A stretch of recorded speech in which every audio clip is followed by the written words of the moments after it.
Friday, March 8th. Yes, a Friday, not a Saturday. March 8th, we got Knockout Chaos. Today on Big Fight Preview, we're talking about Zhilei Big Bang Zhang and Joseph Parker. They're going at it 12 rounds. The heavyweights. I'm George Jakovic alongside the champions, Paulie Malignaggi and Chris Algieri. Paulie, we got a very intriguing heavyweight card. We're talking Zhang and Parker. Both guys had great years in 2023. Parker with that upset victory over Wilder, and Zhang was just dominant over Joe Joyce. So talk to me about this fight, Paulie. There's a lot on the line. You know, we say that for every fight, but there really is a lot on the line. Zhang is 40 years old. He's becoming a star in the sport, but what do you see in this fight?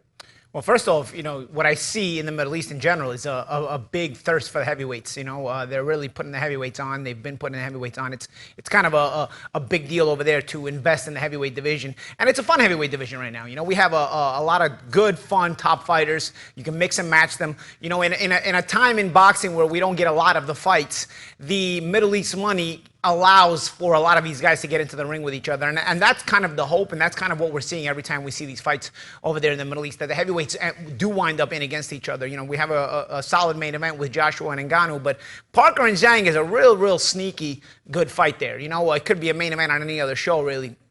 When you think about it, Parker coming off a big win over Deontay Wilder in a fight where his career probably is resurrected. You know, a win over the former heavyweight champion after the loss to Joe Joyce, where people were starting to look at him on the decline. And remember that Parker's only about 31 years old, so the win over Wilder really resets him with some momentum here. And of course, Zhang, since the loss to Filip Ergovic, I think has probably picked up more momentum than Ergovic in the process. You know, mainly because of the win over, you know, the guy we just spoke about, Joyce, the wins he has over Joyce. So, you know, in a time where we're unifying the heavyweight division, Fury and Usyk are getting ready for their unification, and the belts are not available, you can still mix and match a lot of these heavyweights and make for fun fights. And this is one of those fun fights. Zhang and Parker is a sneaky good fight on this show. And you know what? We got to be thankful to the guys in the Middle East, the Saudis, for putting this one together. Chris?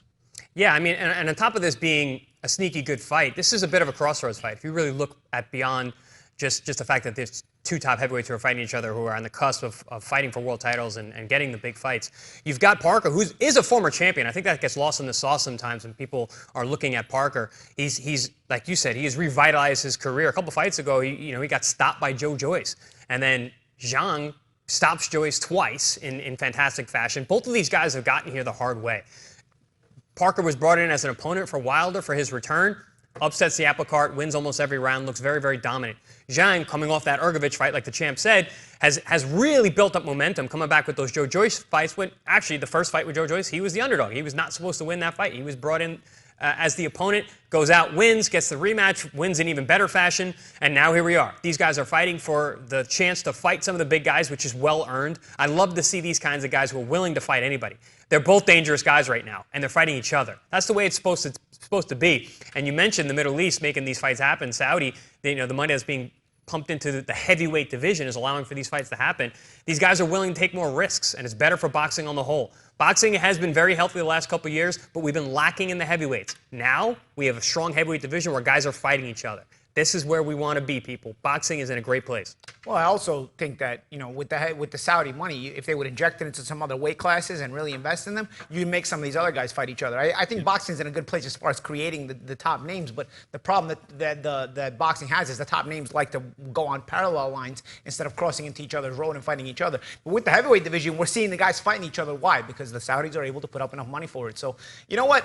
And at the end of the day, if there's more investing into boxing by the Saudis, maybe we'll get some of these matchups in all these other weight classes. But for now, the heavyweight division is something to enjoy. Well, if we look historically, generally things trickle down from the heavyweight division. So if they're starting there and it starts to bring down into these smaller weight classes, making these fights happen, that's a great thing. But if you look at these two guys, I think these guys will fight anyway. Yeah, they're the kind of guys. Well, that's what I like about them. They'll fight anybody. These guys could have been a main event on any other show. Oh, absolutely. Really. Deservedly so. Deservedly so.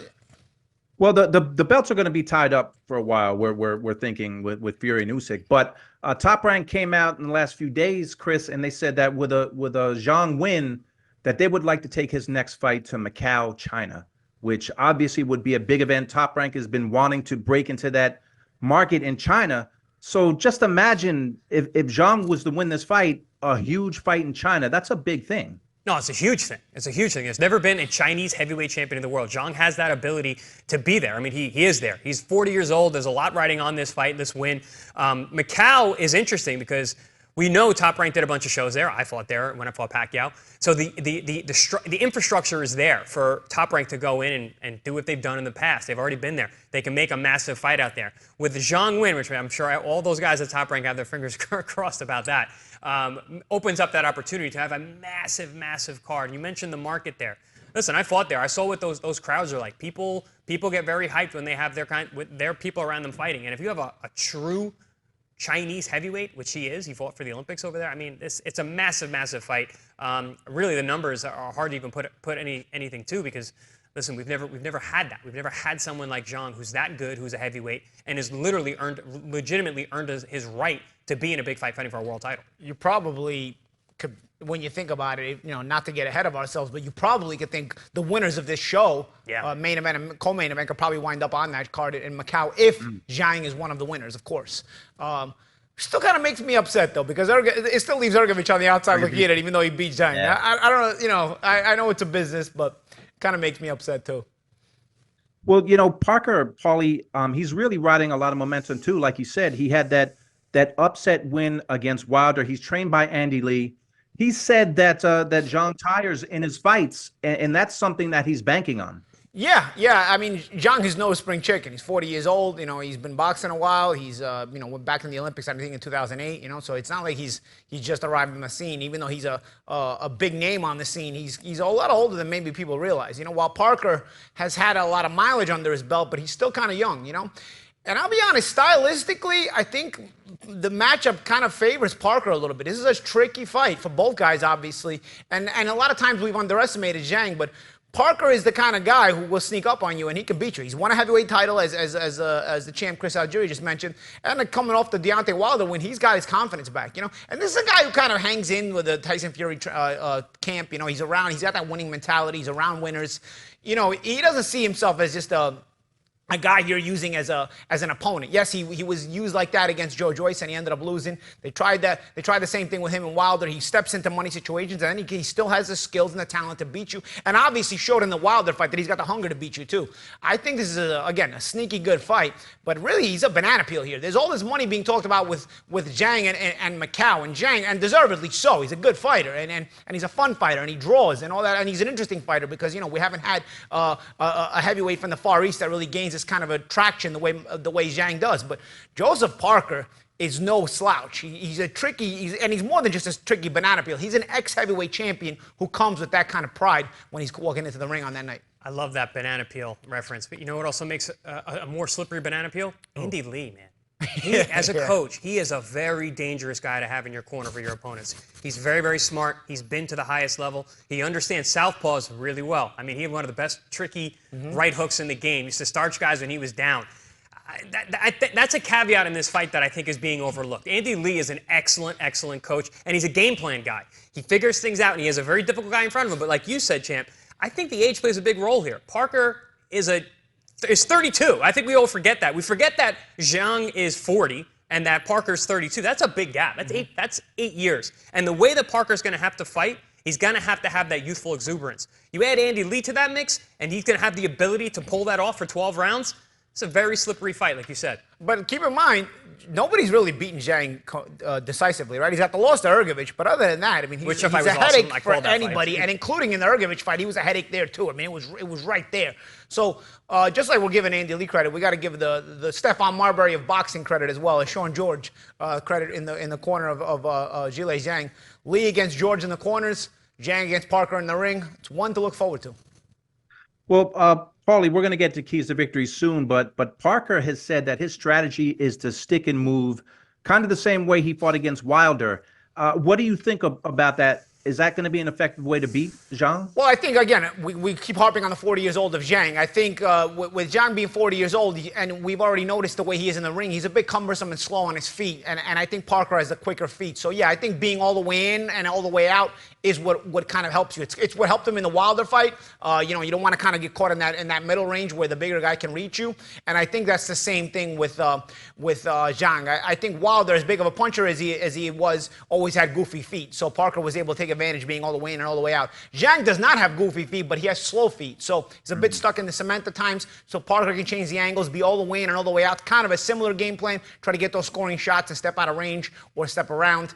And I think that's kind of the ticket you want to use if you're Parker. And I think, again, he's young enough to where he still has those legs that he can do, and he can maneuver that way. Chris, what about that strategy for Parker? Yeah, I mean, you mentioned the parallels with the Wilder fight, and although Zhang is a very good puncher and a knockout guy, he's not a one-punch guy like Wilder is. And Wilder can ice you at any moment. He just has that kind of gift.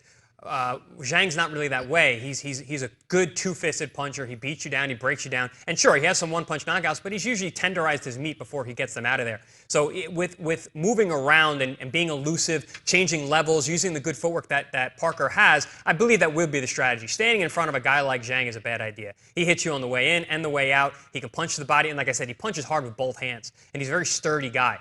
So he's also big. He's a true modern-day heavyweight, 275, 270-ish, something like that.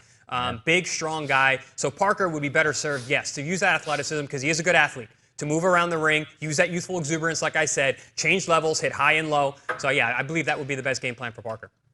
Well, this one's going down Friday, March 8th. Friday, DAZN pay-per-view. But don't forget, Wednesday, March 13th, you got Paulie, Mike Goldberg, Chris Algieri calling fights, Wednesday night fights. Cannot wait for March 13th. But, guys, right now, it's my favorite part of the show. You guys are going to get into the ring and show us keys to victory for Zhang versus Parker. Get in the ring and show us how it's done. We're doing the keys to victory today for Zhilei Zhang versus Joseph Parker. I'll play the part of Joseph Parker. My esteemed cohort, ex-world champion Chris Algieri, will be Zhilei Zhang. Let's get to it. Okay, so for Joseph Parker, he's a smaller guy, right? So and he's used to being the smaller heavyweight, but he's had some success throwing these overhand shots, and we saw it in the Deontay Wilder fight. And Zhilei Zhang, a lot of times, especially being a southpaw, can be susceptible to these overhand rights, but you gotta throw them from the right distance. And how do you throw them from the right distance? If you mess up and throw them from too far away, Zhang will step away, and or he can step in, as the champ just did there, or he can step away and get you missing, and then step back in with the left hand. So you want to make sure you're close enough to where you can get these shots off. If you get close enough to where you get these shots off, Zhang is kind of slow-footed. You're not going to miss him. He's going to have to hope that his gloves are up because otherwise you're going to be able to hit him. So if you once you get close, you throw the shot, and once you make any kind of contact, even if it's blocked, you're able to kind of throw it to the body, throw it to the head, throw the combination, and you're able to back up. It's very important to step around afterwards. Again, the slow, cumbersome feet of Zhang can work against him, especially that Parker is a more athletic guy. He's got the quicker feet. He's got to make sure he steps around afterwards because Zhang does fire back. Zhang keeps positioning very, very well. He's slow, but he keeps his hands in very good position, and that is both good for his defense and for his offense. So it's important to get these shots off and come back and step back around. The overhand right is key, but don't throw it too far away. That's a big one for Joseph Parker. Now, for Zhilei Zhang. Zhilei Zhang is a southpaw. He has a very deep amateur background. He's actually a very dangerous guy because he can punch going forward and back. So for him to be victorious in this fight against Joseph Parker, he needs to utilize that. Being able to go forward with his strikes, but also counter on the way out. When he does that, he's a very dangerous guy because he's hitting you on the way in and the way out. So something he does really well, he throws a nice heart punch with his straight left hand to the body. He steps in and he drops that shot right to the chest. Boom. This sets up a lot of shots for him. He comes here, and then he has very good positioning, like the champ mentioned earlier. He comes right back with that hook. Then from there, he has the ability to step out and come back with his counter hook and left hand. So hit on the way in and the way out. Again, leading with that heart punch down low, boom. He's got that shot upstairs. Then as he steps back and Parker comes back in, he's got that check hook, which is very dangerous, hard to see, and he can come back with that left hand once again. Secondly, hit the body. One thing about Joseph Parker, very, very durable guy. We saw that in the Wilder fight. Wilder never throws body punches. So Parker was allowed to live. If you're going to stop a guy like Parker, like Joe Joyce did, you got to throw volume, so hitting him on the way in, hitting him on the way out, and then in between, beating up that body. So Zhang is actually a very good body puncher once he gets going. He maintains his base, hits both sides really well. He does it from that southpaw position where he's able to throw that rear left shot to the liver side. But then also he's got a nice right hook down the outside as well. And then again, step out, keep countering. Hit on the way in, hit on the way out, and when you have the opportunity, hit the body as much as possible. Those are the keys for Zhang versus Parker. Back to the studio. That's the keys to victory. Friday, March 8th. I cannot wait for this fight. The heavyweights are always fun. We always hope for fireworks from these big men. But I'll tell you what, You don't have to hope for fireworks when it comes to Wednesday night fights. There's always 1, 2, 3, 4 great fights on those nights. The next one is March 13th. Make sure you don't miss it. Wednesday Night Fights. On the next Wednesday Night Fights, March 13th, join us for the main event. Radovoje Hot Rod Kalajdzic steps into the ring with the Cuban Sullivan Barrera. Live from the ProBox Event Center in Plant City. Get your tickets at ProBoxTV.com or take your chances at the door. Wednesday Night Fights. These are big guys, big men in the ring, 6'6", 6'4". Those keys to victories were fabulous. I got to say, though, guys, whenever I see the two of you in the ring, I want to see you two really spar. But you gave a great job. You broke the fight down. Now it's time for some predictions. So, Paulie, a lot on the line for these big men. Who do you think is going to come out on top? I think I'm going to go with Parker. You know, I think the fresher guy. I think he feels rejuvenated. I think stylistically the matchup benefits him. As I said before, I think he's just more than just a banana peel. I think he's, a guy who's got his pride here, brings his pride in his championship medal into the ring and skill set. He's still young enough to, pull off a lot of the things he could do in the past. And I just think stylistically the quicker feet of Parker will allow him to take advantage of the slower feet of Zhang. Don't get me wrong, Zhang has been exciting. He's been fun to watch this whole time. He's been exceptional, really. But I just think stylistically, the matchup favors Parker. Chris?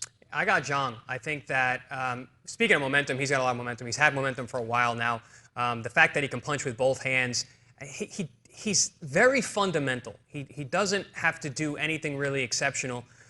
We went over that in the keys in the victory. It's basic punches from Zhang, but he makes it work, and the fundamentals work from the beginning all the way to the end. We got a guy with a huge amateur background. He's been surging lately. I think he's gotten over the gas tank issues. We saw that in the past. The Ergovich fight was fought at a hellacious pace throughout. He has not had a problem with that since, and I think they understand how much is on the line here.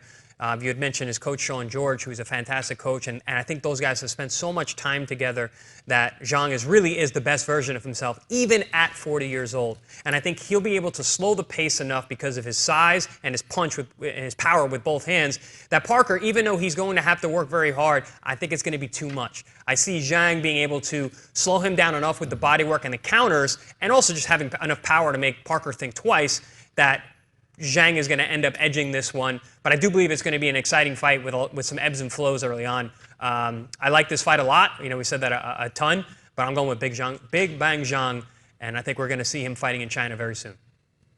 Paulie, I think it's very appropriate that we got the big guys fighting on March 8th because it's a very important date in boxing history. 53 years ago was the first Ali-Frazier fight of the century. So 53 years since that, Paulie, and you got the big guys rumbling again. I don't know if it's going to have the same fireworks as Ali Frazier 1 did, but we will see. And Paulie, we're going live that night. Yeah. So I'm excited every time we go live after these big fights. Yeah. We'll be going live right afterwards. So we invite everybody to tune in to the ProBox TV YouTube channel, and me and George will be going live and discussing everything we'll just have seen. And I'm sure whenever the opinions are fresh and we just saw the action, you get that hot take right away. Sometimes you get back and you get to think about it a little bit, and sometimes you change your mind. But those hot takes right off the jump, everybody's hot takes, even the fans in the comment section. It's always more fun and it's always emotionally charged. And hopefully we get a good show on Friday so that we can check it out.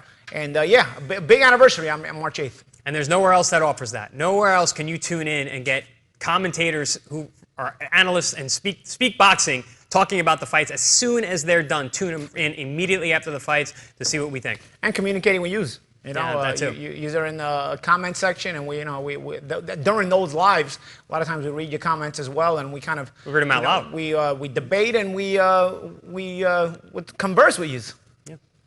Yeah, it's going to be a big night. And Chris, I don't know if this is a big deal. This seems to be a common thing, but it came out, well, I just read a couple of days ago that Zhang has a rematch clause. I guess this is pretty standard in fights like this, but nonetheless, he does have a rematch clause for this fight. Is this just par for the course now in boxing? No, it's standard for the A side. It's standard for the guy who has the backing behind them that wants to make sure that they can go forward with what the plans are. You know, we spoke about how the idea is that with a win here, Zhang can go fight a major card over in Macau, over in China, as being a Chinese heavyweight star, potentially the first heavyweight champion in Chinese history. So yeah, you're going to get a rematch clause when you're the A side. I bet Parker doesn't have a rematch clause. But I'll tell you what, if Parker wins, he probably can't go fight Joshua again, right? Because he's already fought Joshua. But if Zhang wins, yeah, you probably look to get Joshua, because I'm expecting Joshua to beat Ngannou. You probably can't get Joshua. You probably can get Joshua to go to Macau and fight Zhang in Macau, or at least that can be discussed. I think for Parker, even without the rematch clause, he's probably down for the rematch clause, because it's probably the biggest fight he can get if he beats Zhang. Is probably a Zhang rematch. Yeah, well, guys, don't forget, we've been talking about this, but March 13th is the next Wednesday night fights. I love these fights. Wednesday night has become my favorite night of the week. Paulie and Chris and Mike Goldberg. March 13th is the next one. Take a look. Wednesday night fights. On the next Wednesday night fights, March 13th, join us for the main event. Radovoje Hot Rod Kalajdzic steps into the ring with the Cuban Sullivan Barrera. Live from the ProBox Event Center in Plant City. Get your tickets at ProBoxTV.com or take your chances at the door. Wednesday night fights. And don't forget, Friday, March 8th, DAZN pay-per-view Knockout Chaos. AJ against Ngannou and Zhang versus Parker. A lot of other fights on the card. Make sure you check that out. And don't forget, right after, live on YouTube, we are going to be talking about what went down in the heavyweight division. Can't wait for that to happen. Don't forget, it's going to be live on YouTube. Subscribe to us on YouTube. We've got about 96,000 followers. And for the 100,000th follower, something special is going to happen. ProBox TV is your boxing channel.